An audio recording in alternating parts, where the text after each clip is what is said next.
All right, so we're going to wrap up this chapter here real quick by hitting some of the key points and just kind of wrapping things up.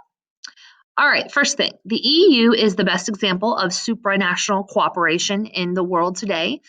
28 countries working together, pretty much united on political, cultural, and economic forces is pretty incredible. You don't see that a lot, especially at that number of countries.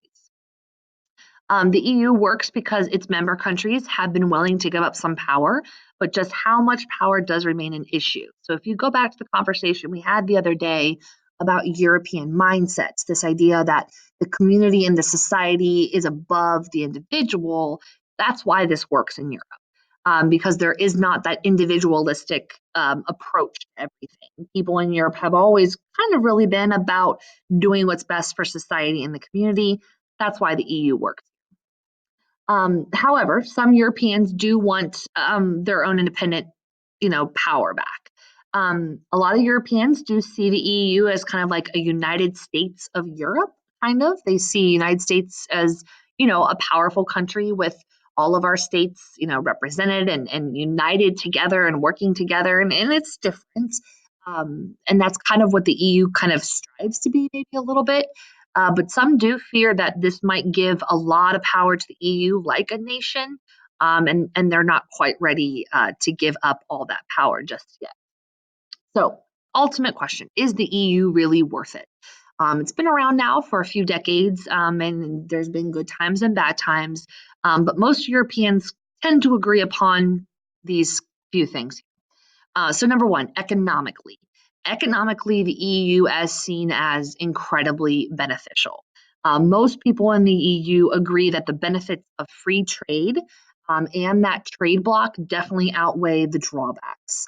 A huge thing, especially for people in Europe, is free trade allowing more competition amongst products within a country.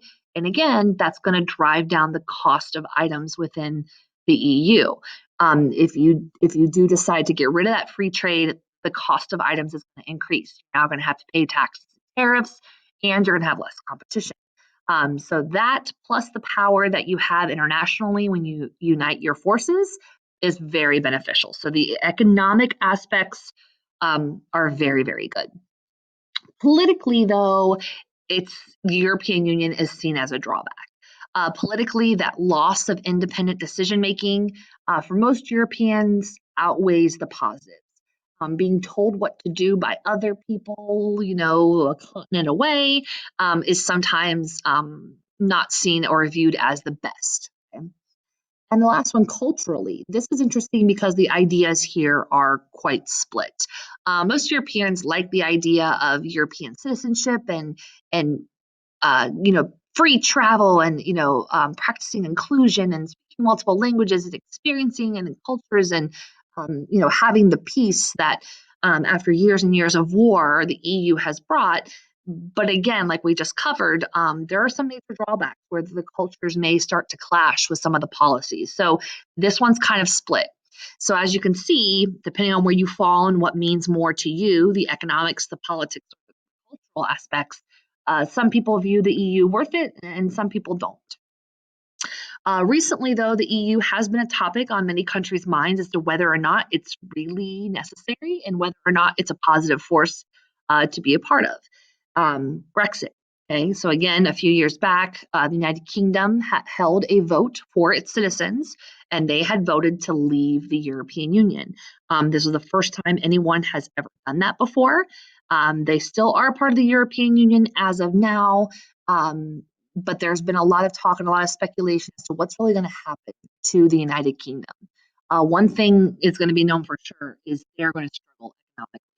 Leaving the EU is going to be very hurtful to Great Britain because that free trade is going to be gone. They're going to start paying higher taxes and tariffs on importing and exporting goods in and out of the country. There's going to be less competition, and the price, the cost of living is going to rise. And that is definitely going to be felt quite immediately. So we know that that's coming, and they're still trying to work out exactly how that's going to happen. But it's happening now, and it's just something to kind of be aware of.